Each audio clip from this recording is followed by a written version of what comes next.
bem aí, gente? Paz do Senhor Jesus.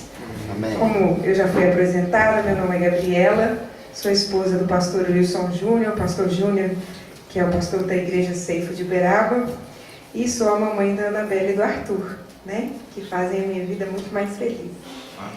E é sempre um privilégio poder estar com os irmãos. Estou muito feliz nessa noite por poder conhecer um pouquinho mais do povo de Deus e também de rever alguns amigos muito importantes. Fiquei muito feliz com a surpresa.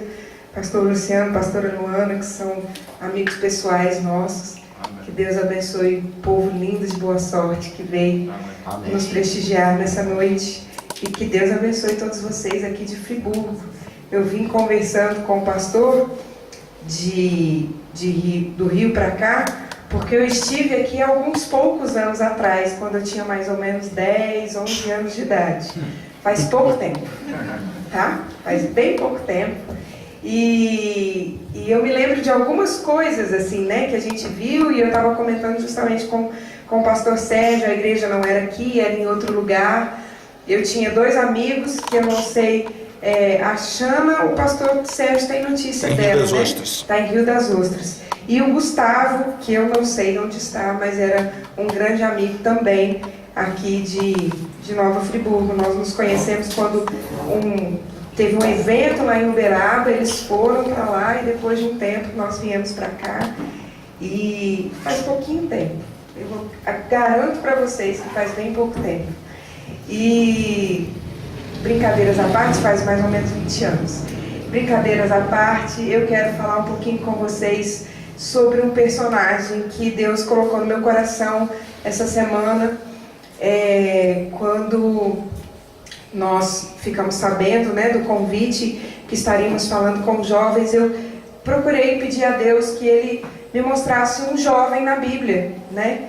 Uma pessoa como eu e você, que às vezes enfrenta dilemas tão peculiares da juventude, né? E que às vezes a gente não tem a oportunidade de conversar sobre esses personagens. Então eu queria que você abrisse sua Bíblia rapidamente na segunda carta do apóstolo Paulo ao seu querido discípulo Timóteo. 2 Timóteo, capítulo 4. Nós vamos ler os versos 9, 10 e 11. Amém? 2 Timóteo, capítulo 4, versos 9, 10 e 11.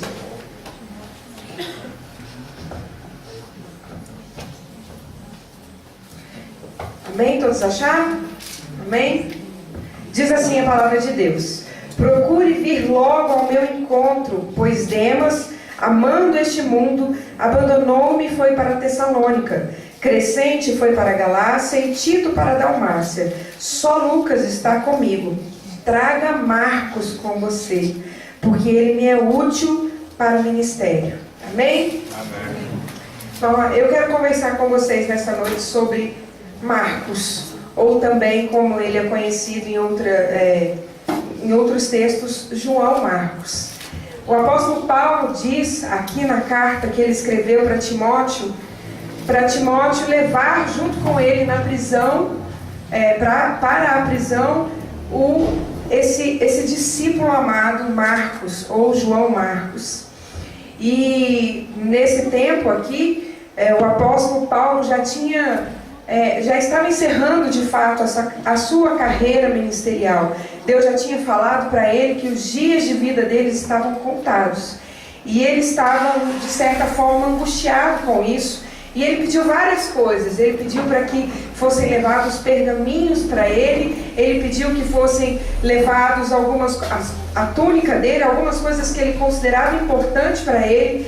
E ele pediu que fosse levado Marcos para junto dele, porque Marcos lhe era útil. Mas a história de Marcos nem sempre foi assim. Marcos, lá no começo da história, foi rejeitado por Paulo. E nós vamos saber por quê. Marcos, conforme tudo aquilo que eu estudei nessa semana, ele foi talvez um filho de crente, como alguns de nós aqui podemos ser ou não. Quem nasceu na igreja? Quem cresceu na igreja? Eu não nasci na igreja, mas a minha mãe se converteu, eu tinha 5 para 6 anos. Então, eu me considero que cresci na igreja, que nasci na igreja. Então, Marcos, ele é esse jovem que praticamente cresceu na igreja. Ele teve o privilégio de ver o apóstolo Pedro pregando em sua casa. Porque Maria, a mãe de Marcos, tinha uma casa muito grande. E era na casa da mãe de Marcos que a igreja primitiva se reunia. Era na casa da mãe de Marcos que a igreja se reunia para conversar sobre as coisas do Senhor Jesus que acabara de ressuscitar. E provavelmente quem pastoreou Marcos foi o apóstolo Pedro. E Marcos, ele provavelmente era de uma família abastada, ou seja, que tinha uma condição financeira consideravelmente boa, porque além de nós vermos que a casa dele parecia ser grande, afinal de contas a casa dele recebia a igreja primitiva, lá naquele relato, quando o apóstolo Pedro é preso, o povo se reúne na casa de Marcos para orar para que Deus revertesse o quadro. Eu não sei se todos vocês se lembram dessa história. Essa história está lá no livro de Atos, a partir do capítulo 12, e o povo está ali na casa de João Marcos, orando, clamando ao Senhor pela libertação de Pedro, e acontece um milagre, né? O anjo vai até a prisão, abre a porta, Pedro sai da prisão, e Pedro vai para onde? Para a casa de Marcos.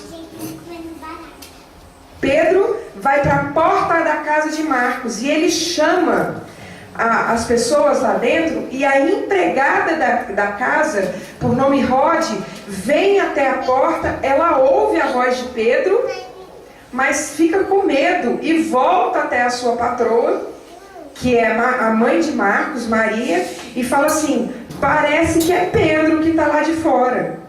E Pedro continuou insistindo até que as pessoas de fato acreditassem, abrissem a porta e ele entrasse.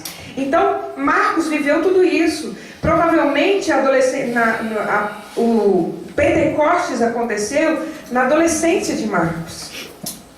Então Marcos é esse jovem que muitas vezes, como eu e você, teve a oportunidade de crescer na igreja, de viver grandes coisas.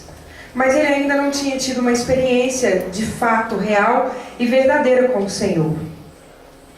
Marcos, ele era tão próximo dessas pessoas que nós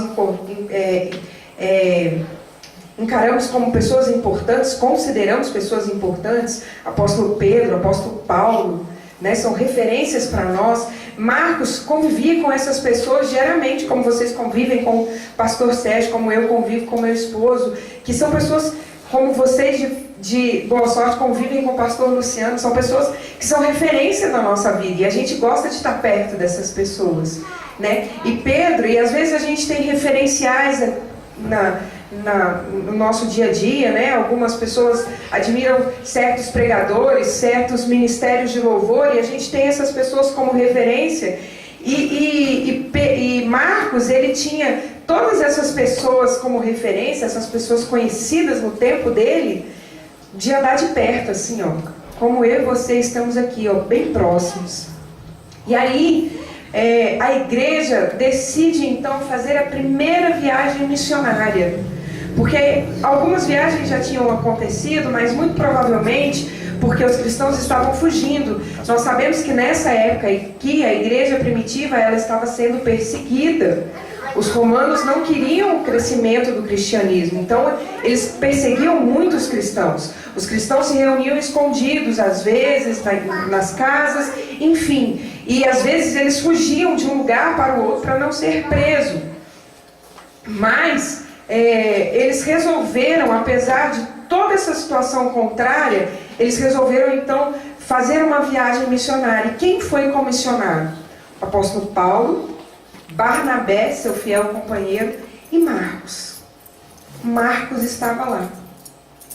E Marcos foi para servir o apóstolo Paulo e servir a Barnabé. Barnabé, que muito provavelmente era seu primo, era seu parente, não dá para definir especificamente qual o grau de parentesco, mas ele é parente de sua mãe, é mencionado isso na palavra de Deus. e é mencionado também que ele é parente de Marcos. Então, eles vão para essa primeira viagem. Mas durante essa primeira viagem, algo de ruim acontece. Algo dá errado. O que dá errado? Marcos desiste. Ele abandona o barco. Provavelmente, ele foi açoitado, assim como Paulo e Barnabé. Provavelmente, eles passaram por situações muito difíceis, porque, como eu já mencionei aqui, a igreja estava sendo perseguida. Os romanos não queriam o crescimento da igreja, do cristianismo. Então, Marcos não aguentou a pressão. E quantos de nós, às vezes, não aguentamos a pressão? E quantos de nós, às vezes, pensamos em desistir? E quantos de nós, às vezes, achamos que está tão difícil? Poxa, reunir os jovens é tão difícil. Poxa, é tudo tão difícil. A gente faz, a gente fala, a gente chama, a gente marca e não vem ninguém. Eu não estou falando da realidade de vocês não, tá? Estou falando da nossa realidade, às vezes, enfim. A gente sabe que às vezes não é tão fácil assim, né? E às vezes a gente que está na liderança... Até a gente que está na liderança, a gente pensa em desistir. E Marcos foi esse jovem que desistiu. Ele voltou atrás. Ele abandonou a viagem missionária de Paulo e Barnabé e voltou para a casa da mamãe. Ele não quis as dificuldades do Evangelho. E às vezes a gente também não quer as dificuldades do Evangelho. Vivemos um mundo, vivemos dias em que tem se pregado o Evangelho de muita facilidade. Nós sabemos que essa não é a realidade. O Evangelho de Jesus é negar a si mesmo. O Evangelho de Jesus é carregar sim a nossa cruz. Amém. O Evangelho de Jesus é viver a palavra, ainda que vá contra a nossa vontade, e na maioria das vezes vai. Porque só a vontade de Deus é boa, perfeita e agradável. Só Ele sabe o que é melhor para nós. E muitas vezes nós insistimos com a nossa vontade. E viver o Evangelho de Jesus é justamente isso, negar a nossa carne todos os dias, negar a nossa vontade todos os dias. E Marcos, então, é esse jovem que não negou a sua vontade. Ele ouviu, ele deixou a sua carne falar mais alto e ele abriu mão. Eu fico imaginando como será que foi para ele ver Paulo e Barnabé voltando dessa viagem missionária e sendo tão aclamado, porque a Bíblia menciona que fizeram festa para eles. E eles contaram dos grandes feitos que eles fizeram através do poder da palavra de Jesus Cristo. E Marcos não desfrutou dessa grande festa, porque ele simplesmente abandonou. Ele simplesmente desistiu, retrocedeu. Quantas coisas nós perdemos quando nós desistimos? Do que nós temos aberto a nossa mão? Do que nós temos falado não? E aí então, Marcos tem uma segunda oportunidade. Uma segunda oportunidade que para ele custou até um pouco caro. Porque custou a amizade de Paulo e Barnabé. Paulo não queria a companhia de Marcos novamente. Quando eles vão se preparar para a segunda viagem missionária, Barnabé fala, vamos levar Marcos conosco novamente. Paulo fala, não vamos. E aí, a Bíblia relata que eles de fato desentenderam por causa disso. E aí o que aconteceu? Paulo seguiu viagem com Silas, um novo companheiro missionário foi levantado, e Barnabé foi para outro lado com João Marcos. E nesse tempo, Deus usou a vida de Barnabé para tratar na vida de João Marcos, para ministrar na vida de Marcos aquilo que ele precisava mudar, aquilo que ele precisava melhorar. Desistir, às vezes, parece ser a melhor opção, mas não é. A palavra de Deus diz, se eu não me engano, em Hebreus, porque eu não sou muito boa para gravar referências, mas diz que Deus não tem prazer naqueles que olham para trás, naqueles que retrocedem, naqueles que largam mão do arado. O Senhor não se agrada disso. Precisamos insistir, precisamos avançar.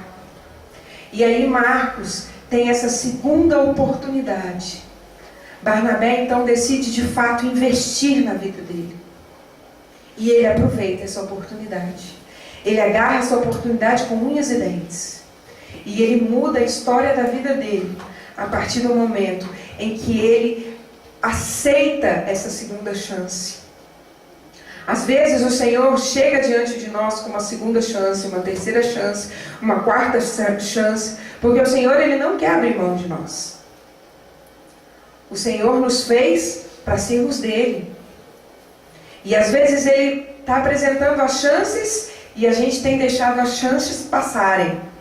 Marcos não deixou a segunda oportunidade dele passar. Ele agarrou com unhas e dentes. E ele enfrentou as dificuldades dele. Ele insistiu, ele venceu o medo. Ele venceu talvez a necessidade de fugir novamente. A Bíblia não relata tão detalhadamente essa segunda viagem com Barnabé e Marcos. A Bíblia relata Paulo e Silas. Mas a gente pode entender, através da palavra de Deus, que a viagem de Barnabé e Marcos foi transformadora na vida de Marcos.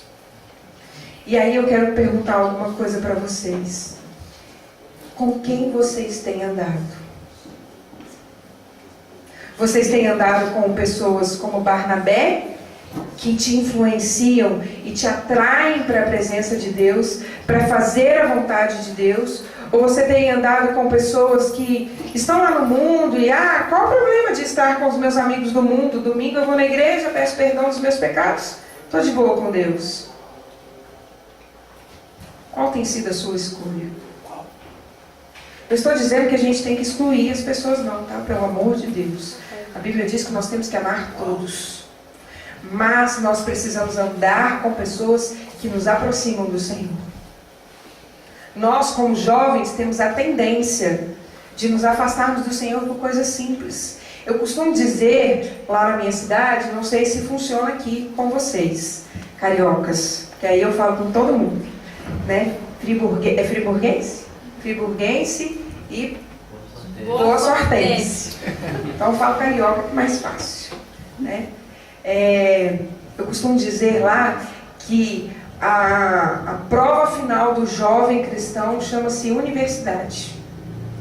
Porque como eu já vi jovens se perderem, jovens crentes se perderem depois que foram para a faculdade. Eu não sei como é a realidade de vocês, mas as universidades de Uberaba são assim, festa dia sim, dia também, sabe? Um negócio pauleiro, assim. Eu sei porque eu fiz 2 faculdades. E como as tentações vêm, né? Uma faculdade eu me formei, eu sou biomédica, e a outra eu parei e tenho muita vontade de retornar.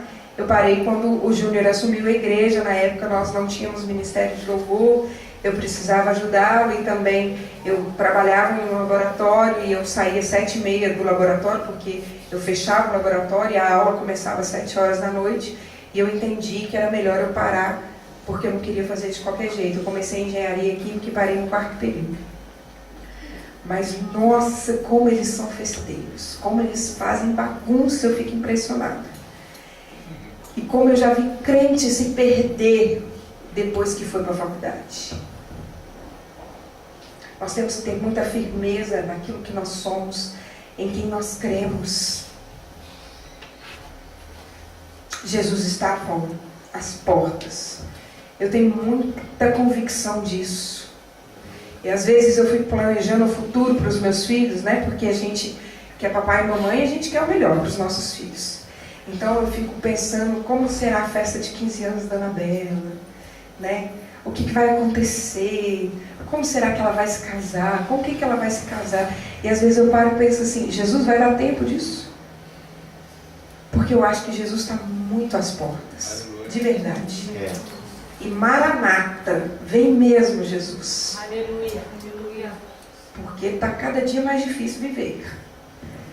Como o diabo tem dominado mesmo, assim. Acho que ele sabe também, ele está sentindo também que Jesus está para voltar e assim, ele está agindo com muita fúria. Então precisamos de fato sermos autênticos e verdadeiros. e dizermos que nós somos filhos de Deus, que nós somos cristãos, que nós defendemos isso aqui, ó, a palavra de Deus. Isso aqui é o manual das nossas vidas. Sem isso aqui, a gente não sabe se vai para a direita, se vai para a esquerda. A gente vê muitos namoros que começam bem e acabam mal por causa da falta disso aqui, ó.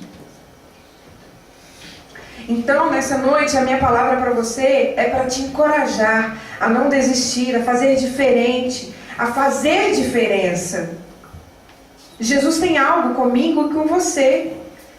Não foi à toa que Jesus nos escolheu para estarmos aqui nessa noite. Ele tem algo a mais com as nossas vidas. Lá na sua faculdade, lá no seu trabalho, lá na sua escola, Jesus quer que você faça a diferença. Vou contar uma coisa para vocês que pouca gente sabe. Eu estudei num colégio católico na minha cidade. E eu sempre, como eu disse para vocês, eu sempre fui cristã, né? E assim, eu não era uma pessoa de muitos amigos. Pelo contrário, eu era quase que a doida da escola. Porque eu era tão apaixonada por Jesus que eu ia com faixinha escrito 100% Jesus, colarzinho, eu amo Jesus. Acabava a aula, eu tirava o uniforme, punha a camiseta de Jesus. E isso, há 15, 16 anos, isso era loucura. Porque hoje a gente tem orgulho de sair com as nossas camisetas de dizeres evangélicos, né? Todo mundo acha lindo. Tem gente que até para e pergunta de onde que é a camiseta. Pode até não ser cristão, mas acha bonito. Mas há 15 anos atrás era fanatismo. E eu sempre acreditei e vivi isso. Às vezes, a gente tem o privilégio de não se contaminar com as coisas do mundo, mas mesmo assim a gente quer ir lá, contaminar, experimentar algo diferente assim. Eu me lembro que na minha adolescência, os meus amigos da igreja, todos, eles queriam ir nos barzinhos da cidade, eles queriam ir nas boates da cidade. E graças a Deus que eu tive uma mãe muito brava, que nunca deixou nada disso. E outra coisa também, eu sempre morri de medo de Jesus voltar e eu ficar. Então eu pensava 10 mil vezes antes de fazer qualquer coisa. Não que eu seja santa, não que eu não tenha pecados, claro que eu tenho. Mas eu sempre tive muito medo de Jesus voltar e eu ficar, então eu ficava assim, aterrorizada. E isso me guardou de muitas coisas. Mas é isso, sabe? Precisamos fazer a diferença onde nós formos. De fato, levarmos a palavra de Deus, de fato, vivermos aquilo que Deus tem para nós. Aproveitarmos aquilo que Deus está nos dando como oportunidades. Marcos aproveitou a oportunidade que Deus deu para ele. E ele aproveitou com tanta excelência, que no final da vida de Paulo pede, traz Marcos para ficar aqui comigo. Eu quero ele aqui comigo, me ajudando, ele me é útil no ministério. Ora, Paulo havia o considerado inútil.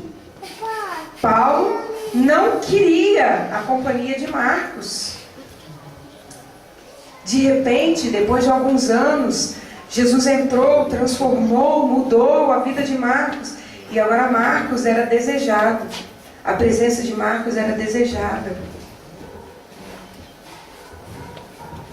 Eu não sei quanto tempo de crente você tem. Há quanto tempo você está na igreja, se é a primeira noite que você está numa igreja, se você praticamente passou a sua vida inteira aqui.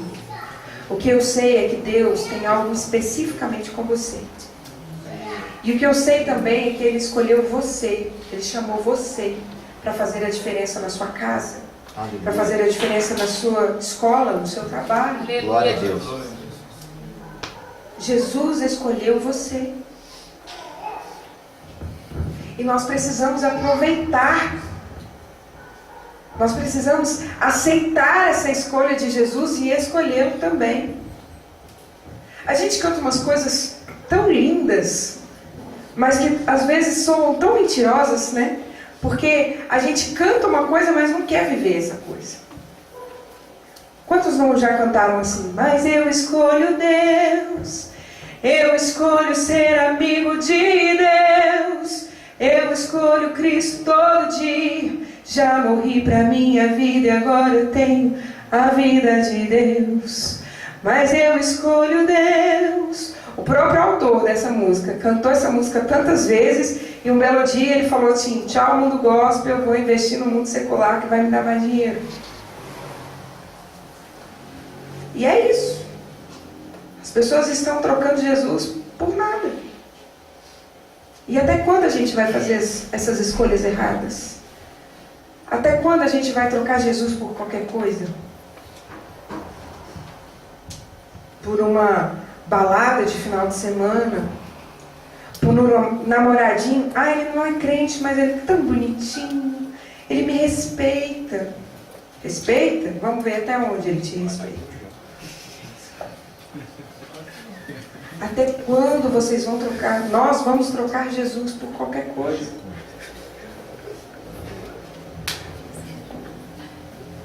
Marcos teve uma segunda chance. Talvez essa noite seja a sua segunda chance, eu não sei. Talvez seja a sua 10ª chance, eu não sei. Mas o que eu sei é que Jesus está te chamando. Aleluia. Para viver uma vida com Ele. Para viver uma vida na presença dEle, reta, de santidade, de compromisso, de escolha, de fato negar a carne e viver o que Ele tem para nós.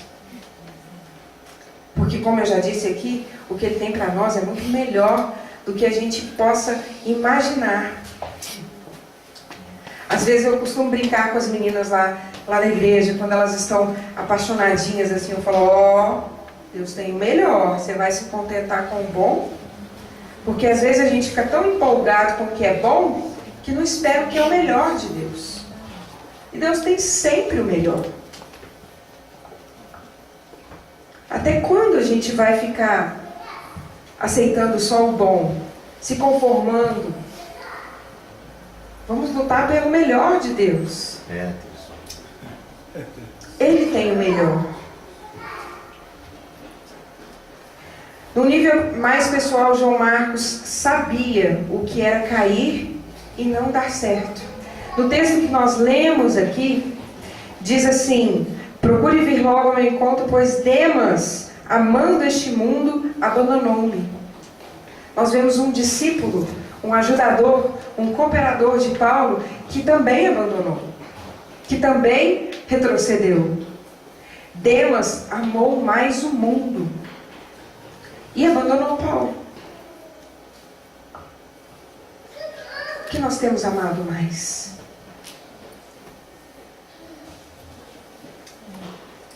Precisamos amar mais Jesus.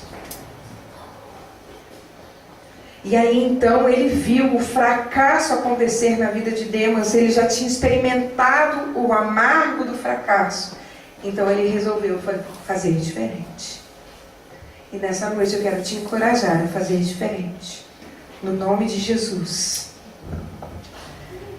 Como Marcos, nós falhamos. Nós decepcionamos pessoas que nós amamos. Nós nem sempre agimos da maneira correta. Mas também, como Marcos, nós temos a oportunidade de voltar atrás e fazer diferente. E corrigir aquilo que nós temos errado. Você tem sido desleal? Passe a ser leal. Você tem preferido as facilidades do Evangelho? Comece a preferir aquilo que é mais difícil para você, que é negar a carne.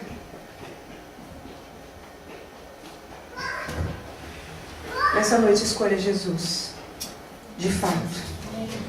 Aproveite a chance de fazer novo e faça de fato tudo novo. No seu relacionamento com Deus, nos seus relacionamentos com as suas lideranças, nos seus relacionamentos com seus familiares, nos seus relacionamentos com seus amigos. Faça tudo novo, refaça. Não tenha medo de começar de novo. Deus é um Deus que sempre, sempre, sempre nos ama.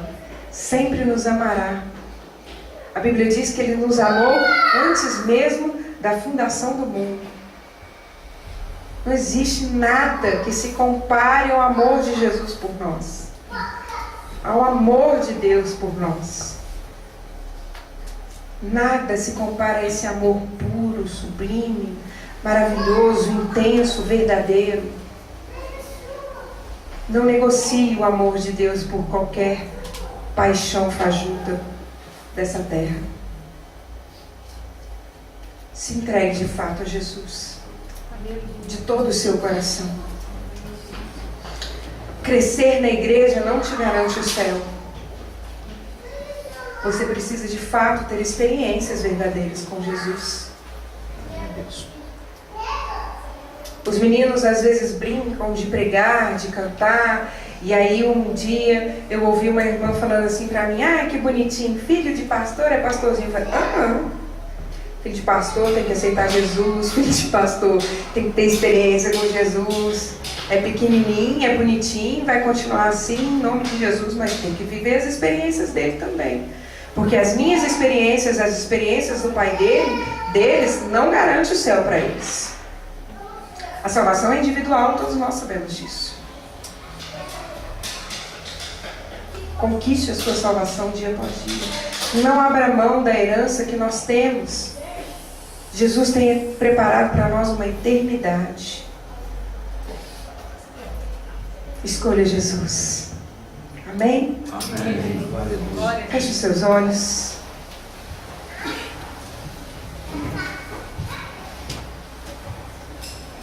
Vamos orar.